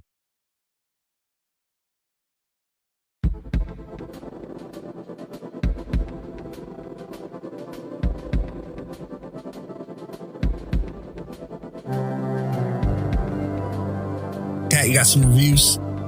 Yeah, are you guys ready to hear some some scores for this? Yeah, absolutely. Okay. The Rotten Tomatoes official tomato meter certified fresh 91%. Oh, all right. Wow. That's high. A lot of people like that hobbling scene. Maybe as close of a score as we've ever gotten with the popcorn meter, which has it 1% lower at 90 even. Wow. That's crazy, dude. All right. I mean, like I said, I didn't hate the movie. I just don't put it on that pedestal that everybody else seems to. And I get the performances are really good and stuff. I just don't see what it is that people like so much about it. I don't get it. How many, like this is one of those movies where I question, How many people have sat down and watched this movie? And how many people just seen Stephen King's Misery and gave it a good score? But, it's just, there's certain things where I think that, and this one. IMDb has it at 7.8 out of 10. Wow. High for them. So this we've got a couple of reviews today. We have more Letterboxd reviews. Normally, since we've been doing the Letterboxd reviews, I've just been taking like one or two of the most unhinged ones, but they're all absolutely batshit crazy for Misery. I had a really tough time narrowing it down today, but the good thing with Letterboxd reviews, they're all short. So, okay. So much pain and suffering could have been alleviated by Annie Wilkes discovering fan fiction. Me locking Quentin Tarantino in my apartment after his 10th movie, forcing him to write more. Stephen King is actually a time traveler, and he wrote this about modern Star Wars fandom. Can you imagine if Annie Wilkes was a fan of A Song of Ice and Fire, though? That one feels very timely since George R.R. Martin announced that he's not sure he'll finish Winds of Winter earlier this week. Shit, he's not going to finish it. Category 10, white woman moment. Felt cute, might break some ankles later. Misery, but instead it's just me kidnapping David Fincher and forcing him to make more movies. I think he's bringing Mindhunter back. Did you see that? Oh, I didn't see that. I think I saw something about him bringing Mindhunter back. What an excellent prequel to Elf. Wow. So I looked up James Caan today, and one of the first articles that came up was the headline, and I didn't read the story, but the headline was James Caan was not entertained by Will Ferrell on the set of Elf. And I thought, yeah, that sounds about right. Gotta be honest, this movie on a cold night, kind of cozy. And my favorite, 4 stars, Kathy Bates did that. All right. That's it for the reviews. Yeah. That is it for the reviews. All right. Hey, trivia. There was a ton of trivia for this movie. The estimated budget was $20 million. Worldwide gross $61.3 million, or just under that, actually. Sad to report, there is no Danza in this film. Stop doing the Danza stuff. Why aren't they telling you that? One day we're going to get one. It's going to be real exciting. We're all going to celebrate. I will not. James Caan once showed up hungover to the set, and all of the scenes he shot that day were unusable. Rob Reiner told Caan he had to do the scenes again because there was a problem at the lab. When Caan learned it had nothing to do with the lab, he offered to cover the money he lost for the studio. James Caan and Kathy Bates clashed over their acting methods. Caan believed in as little rehearsal as possible. Bates had a theater background and was used to practicing a lot. When she commented to Rob Reiner that Caan was not attempting to relate to or listen to her, Reiner told her to use that frustration in her character. Jack Nicholson was offered the part of Paul Sheldon, but passed because he was not sure he wanted to do another movie based on one of Stephen King's novels. By the way, they went out to everyone in Hollywood to cast Paul Sheldon in this movie. Imagine how, why wouldn't you? Just from an actor, businessman standpoint, like The Shining, I don't know what it did when it came out, obviously, but you would think that would be something you wouldn't want to pass up, like Stephen King stuff. Like, I would be the Stephen King guy. Shit. Yeah, I mean, Mike Flanagan's making a good career of it. Yeah, but I think at the end of the day, things turned out all right for Jack Nicholson. Absolutely. Yeah. What a way to bet on yourself, though. My God. Yeah. Good job for him. One of Stephen King's first typewriters had a malfunctioning in key, just like the one used in the movie. It's funny. Misery was almost turned into a Broadway play with Julia Roberts as Annie Wilkes. Stephen King vetoed the idea because Annie is, in his words, a brawny woman who can sling a guy around, not a pixie. However, in 2015, a Broadway adaptation was ultimately produced to critical and commercial success, starring Bruce Willis as Paul and Laurie Metcalf as Annie. I really thought you were going to say starring Bruce Willis as Annie, and I was like, good on him. That would have been amazing. I love Bruce Willis. That would be the one time I was so mad I didn't go see a Broadway show. I know. I was like, where can I find bootleg recordings of this? Random, but remember when Kat was going through her Hamilton turmoil? Like, that was far back. Remember that? Yeah. That Hamilton thing was a fucking problem. Yeah. You know what? And the thing that solved it was going to see Hamilton. I'm cured. There you Highly go. recommend everyone go see. Rob Reiner was questioned before heading into production if this was really the right project for him, as his background was mostly comedy up to that point. He said, "It's important to me to find my way into the film. As you will see, the movie's really about a man who is trapped by his own success and is desperately trying to break out and establish himself in a different way. I felt very much those same feelings when I finished All in the Family." I was going to say Meathead. Yeah. Yeah. All the Family was amazing. So here's a fun quote that is going to be contradicted here in just a little bit. Screenwriter William Goldman first suggested Kathy Bates to director Rob Reiner for Annie, and according to him, she was our first and only choice. Oh. There are many, many other choices that are going to be mentioned coming up, and I don't know which is the true story, so I just put them both in. According to William Goldman's book, 4 screenplays, the role of Paul Sheldon was offered to Warren Beatty, Robert De Niro, Michael Douglas, Richard Dreyfuss, Harrison Ford, Morgan Freeman, Mel Gibson, Gene Hackman, Dustin Hoffman, William Hurt twice, Kevin Kline, Al Pacino, Robert Redford, Denzel Washington, and Bruce Willis, all of whom declined. Oh my God. Okay. Some of those would have been crazy different. Robert De Niro should have did it, dude. I'm saying it right now. Safe to say that while Kathy Bates may have been their first choice, James Caan was not. I think Bruce Willis should have done it, and he should have insisted on singing. And he should have insisted on playing Annie. It should have been Annie.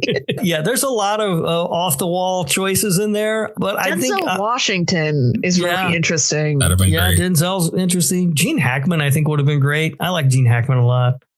I also mad respect for Gene Hackman, who just one day said, "I'm done acting," and has never come back. I have no idea what the guy's up to. Is he dead now? Oh. Did Gene Hackman die? I don't know. I gotta look it up now. Curious. Gene Hackman. No, dude's still alive. He's 94. God bless. Yeah. Just out there living his life. Completely out of the public eye. Good for him. Despite not getting along at first during the shoot, after filming Rap, James Caan and Kathy Bates actually became good friends in real life. And Bates was heartbroken upon hearing of Caan's passing in 2022. She said working with him in this movie was one of the best experiences in her career. Wow. Warren Beatty was involved briefly while they were developing the script and helped them close some possible plot holes in regard to Paul's efforts to escape. He said, "Pretend that it's me, Warren Beatty, an intelligent person trapped in the bed. I would think of every possible way to get out of this house." And from there, they worked through various possibilities and made sure to block those off as options for Paul. Nice.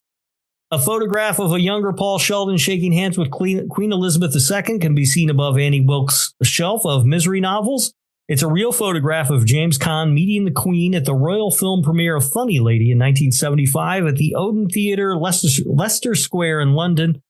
Partially obscured in the photograph is James Stewart. He can be seen in there standing to Caan's left. That is wild. Right? The first of the people that gets mentioned, Mary Tyler Moore wanted to play the role of Annie Wilkes. Does that work? I mean, she's small. Would have been different.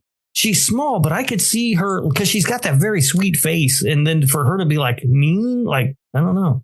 Can she be that mean? I don't know. The filmmakers originally considered Bette Midler for Annie, but Rob Reiner felt it was better to cast an unknown so that no one knew what kind of person Annie was. Kathy Bates was unknown. It was a fairly unknown actress at the time. Roseanne Barr and Rosie O'Donnell were considered to play Annie Wilkes, and Roseanne did play her in an SNL parody. Ah, damn it, no. Okay, hang on. Only if you get Tom Arnold to play Paul. Ah, damn it, no. At one point, Carol Burnett was considered for the role of the agent, and Vicki Lawrence was considered for the role of Annie Wilkes. Jesus that doesn't Christ. work for me at all. No.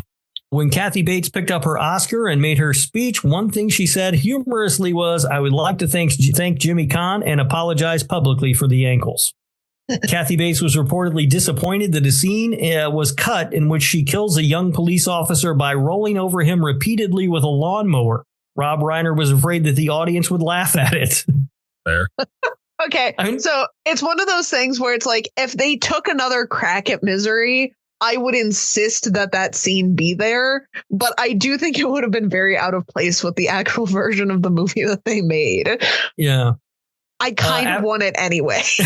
After seeing the notorious scene where his character gets his ankles broken at a screening, James Caan turned to Rob Reiner and said, "You're a sick fuck." Kathy Bates ended up getting upset over the violence. James Caan recalled that his co-star was crying when it came time to shoot the hobbling scene. She also cried before shooting the fight sequence at the end.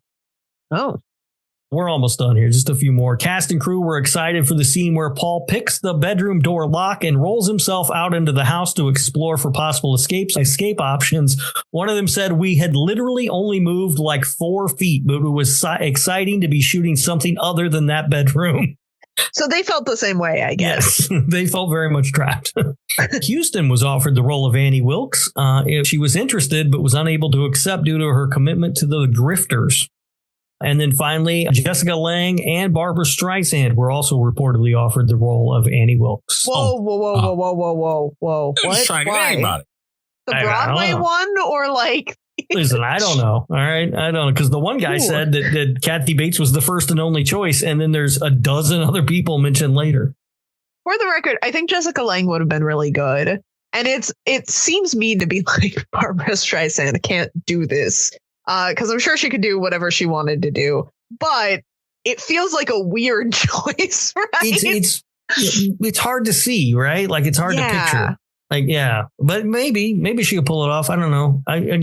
We talked about that when we talked about the Frozen Ground on the Nick fucking Wu Cage cast. I like it when people play against type, so maybe it would have been great. I don't know. Maybe. Is that it for the yeah, facts? That's it. Portnoys.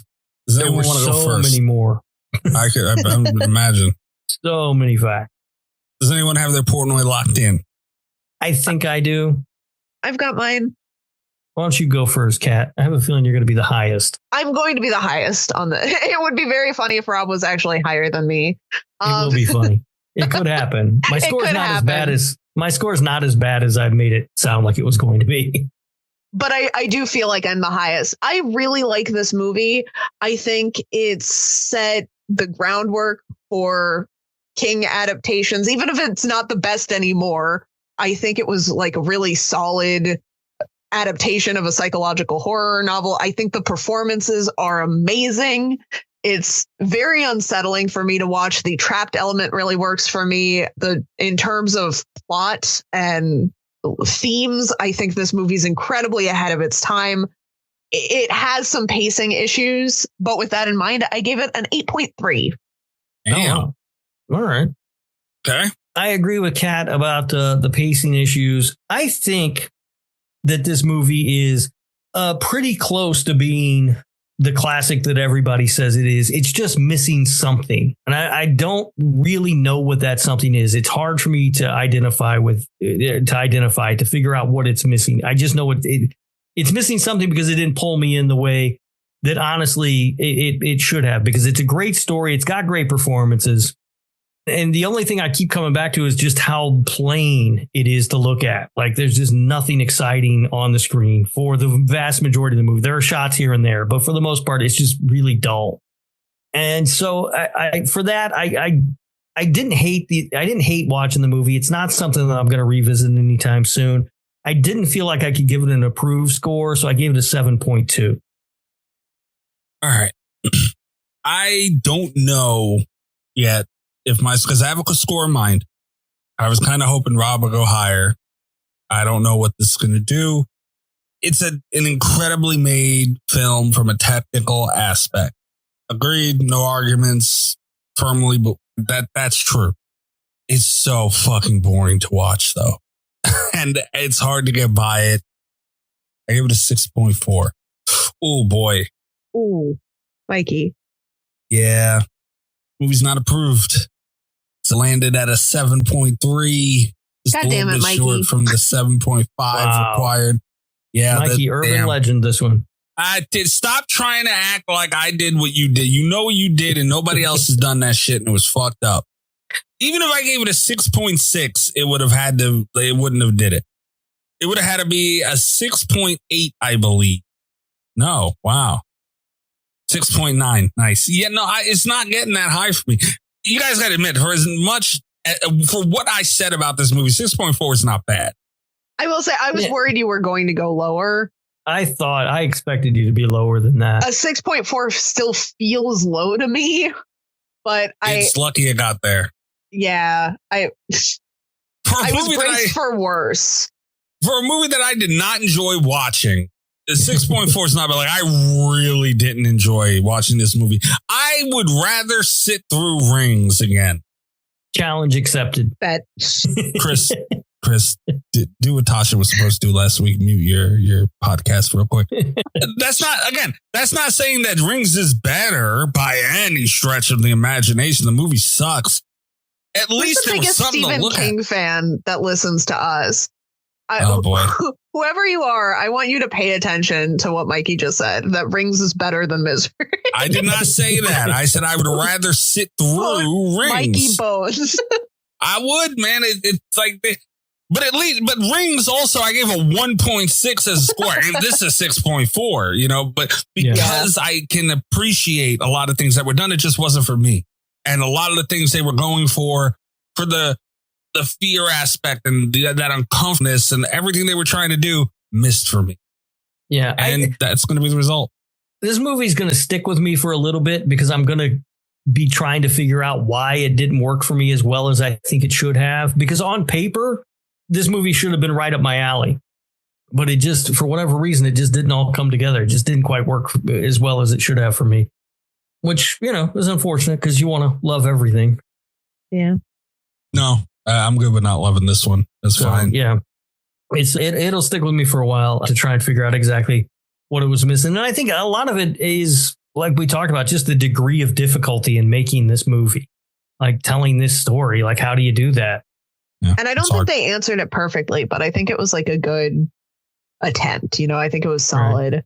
I also, just based off of our like small mini theme of the week of doing something snowy, I don't think I talked about this. The atmosphere in this one strikes me as very strong.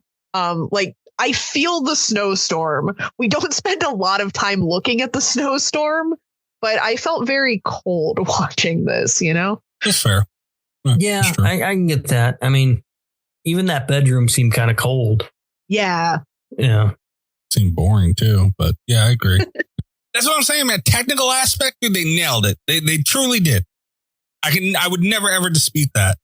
I just did not have a good time watching this damn movie. So 6.4. You know what? Not You a would bad have had score. a good time watching Shredder. I swear to God. You know what? We should have did fucking Shredder. We should have did Shredder. I'm not gonna go that far saying Santa Jaws. I'm gonna watch Shredder probably tomorrow, and you're never gonna get to watch it now. Patreon exists. Speaking of, patreon.com//radio. Here's starting as low as $3 a month. Get next show every week, yet before, during, and after the show nonsense that did not make the show, and the Easter egg content. You get to pick a movie that once a month you guys get to vote, nominate, and vote on movies. We have no say-so in any part of this matter, and we have to watch it. And next week starts the Christmas war. Christmas Circle Jerk? Notes? Son of a bitch.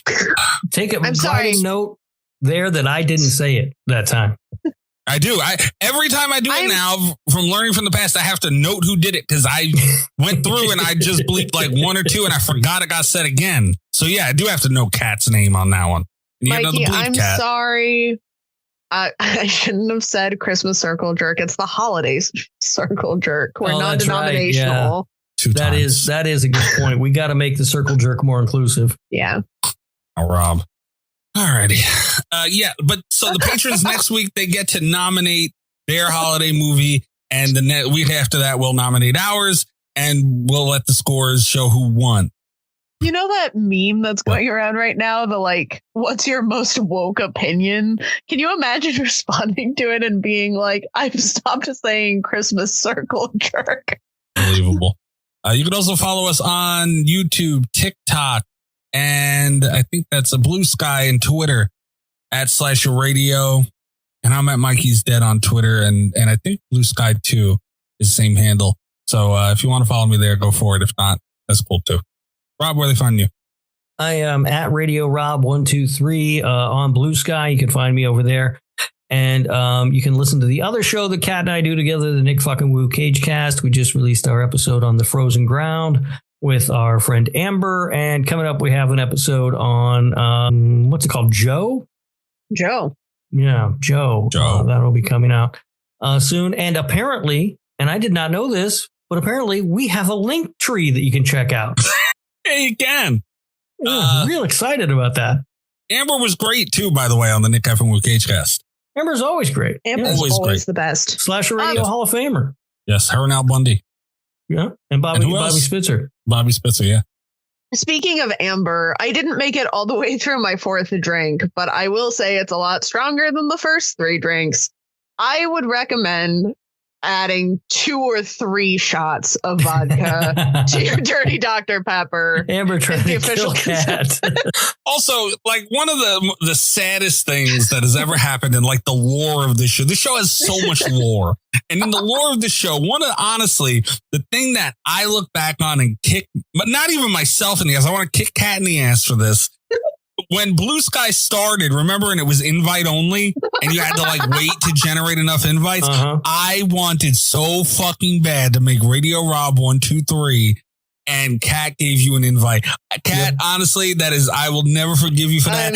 Yeah, I could think about the weeks I could have held that handle hostage, and what the things I could have made this man do, and the shit I could have posted on that fucking account in the meantime, and you ruined it all, Cat. He didn't need to be suing you. He was already going after the TikTok guy. Yeah, the TikTok guy. That's the thing. He was caught up. Fucker. He was caught up in all the legal issues from that. I'd have been able to get away at least for a couple. I got my worth out of it for sure. I think about that sometimes. So you know. I'm sorry. You know what I thought about the other day? Speaking of the lore of the show that is long forgotten, and a possible nomination maybe for the Slasher Radio Hall of Fame, Robger. Oh yeah. Remember that was fun. Remember that Anybody, guy? Look, the Slasher Radio Hall of Fame, part of the Slashies that's coming up next month, I believe. And if you guys, it's bad enough we have to mention our Hall of Fame and mention Al Bundy. All right, can we get a little prestige in here? Don't nominate Robger. And I get the allure to it, especially Jinx. Jinx had a thing with Robger for a little bit. Yeah, so like. Let's at least keep this prestigious, all right? Don't muddy the waters with Robger, okay? Because we know with Rob being the one who decides to go in there, it's a cinch. Let's not waste it. A big looming figure in the lore of this show. That's all I'm saying. You know what you have to deal with soon. We're talking about the Slashies, and we're starting to get all that up and running. You're gonna have to deal with the EyeRChris thing again. I know. So you're aware. I feel like. Can you imagine EyeRChris going up against Robger and Rob sitting there and being like, you know what? I choose violence. Again. The thing is, I feel like it's this year or it's a bit.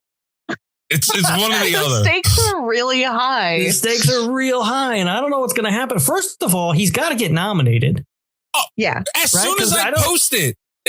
This is what happens when I post stuff on Patreon. I post it, I start doing other stuff, and within 5 minutes max, my phone goes off and it's Chris commenting on it. So I know as soon as I post that, within seconds, I'm going to get EyeRChris message EyeRChris as the nomination again. Okay. Although Allie beat him to it last year. I do like the power move of nominating yourself, because that is certainly something I would do. Yeah. But who gets in, who doesn't is completely out of my hand. All right. It's all in your hands. No, I don't think so. Yeah, you're going to have to deal with that, man, which means afterwards we're going to have to deal with that. So, yeah, I forgot about that. Holy shit. But yeah, it's a bit if it doesn't happen this year. I have to agree. It also depends on where we're at with the ring thing. I was just going to make an offer, but I don't want to get blamed for any Hall of Fame shenanigans. Oh, no, there will be no shenanigans involving the Hall of Fame. Oh, okay. Well, that is sacred ground. That is the ground of Bobby Spitzer, Amber, and Al Bundy. All right. It's a shame Al Bundy's in there. So those two people honestly deserved. Chris honestly deserved. Al Bundy. Listen, I set this up. I thought it was this great idea. It was going to be a lot of fun. We put in like some horror icons and stuff. Some people from the show, maybe. First fucking one out of the gate, Al Bundy. Great. Let's go a year with that. Him being the only member of our Hall of Fame. Our fucking listeners, man. And we can't even get Ed O'Neill on the show. No, no. That's a shame. He doesn't know he's in the Hall of Fame. I know, right? He has no idea. It's like the Rock and Roll Hall of Fame and nobody told him or something, you know? It's crazy. He goes around every day. He has no idea. All right. Cat, where are they finding you? You can find me on Blue Sky and Instagram at Cat Voleur, CATVOLEUR. You can check out my website, catvoleur.com. Yeah. All right, guys. Sign up for the Patreon, damn it. Get into the holiday thing. Yeah, you cheap bastards. Good night from Slasher Radio. All the best with Slasher Radio podcast.